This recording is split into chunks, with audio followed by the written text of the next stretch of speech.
পুরো জনগণের পয়সায় আমরা প্রচারণা করব। যদি একটা টাকা খরচ না করে আমাদেরকে ধরেন আমরা 1000 ভোট পাইলাম, এর মানে কি আপনি ভাবতে পারেন যে ঢাকা 8-এর মতো গুরুত্বপূর্ণ জায়গায় বিনা পয়সায় মানুষ আমাদেরকে বিশ্বাস করতে শুরু করেছে।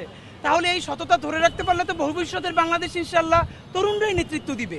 অন্যদের মতো আমাদের কোনো চাপ নাই। চাপটা নাই এই কারণে যে আমরা এখানে 100 কোটি টাকা বাজেট করে নামি নাই। আমরা 10টা বিজনেস গ্রুপের কাছ থেকে টাকা এনে যে এখন নির্বাচন করব, তারপরে এমপি হয়ে এই টাকা পোষাই দিব, আমাদের এটা কোনো চাপ নাই। 20 জন মানুষ বলে যারা ভোট দিতে দেশে আসবেন, কারণ তারা মনে করছেন যে তারা যেরকম প্রার্থী চান অন্তত ভোট দেওয়ার মতো প্রার্থী আছে। এটা তো আমাদের জন্য নিঃসন্দেহে আনন্দের। দেখেন, আবারও বলি, আমরা নির্বাচনে নেমেছি, অবশ্যই আমরা প্রত্যাশা করছি ইনশাল্লাহ আমরা জয়ী হব। তরুণদের জন্য চ্যালেঞ্জ হলো ইনসাফ আর সততাটা ধরে রাখা।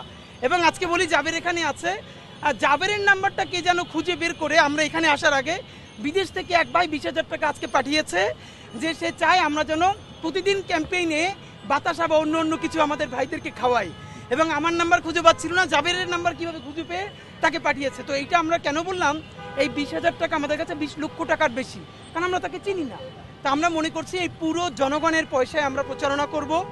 জনগণের কাছ থেকেই আমরা এই যে আজকে এখন পর্যন্ত আমরা কোনো ইশতেহার দিচ্ছি না, তাদের কাছে যাব, তাদের পরামর্শ শুনবো, তাদের পরামর্শের ভিত্তিতে আমরা ইশতেহার তৈরি করবো। এবং আপনাদেরকে বলে রাখি, বাংলাদেশের সংবিধানের মতো এই বিরাট মোটা সাইজের কোনো ইশতেহার আমাদের হবে না।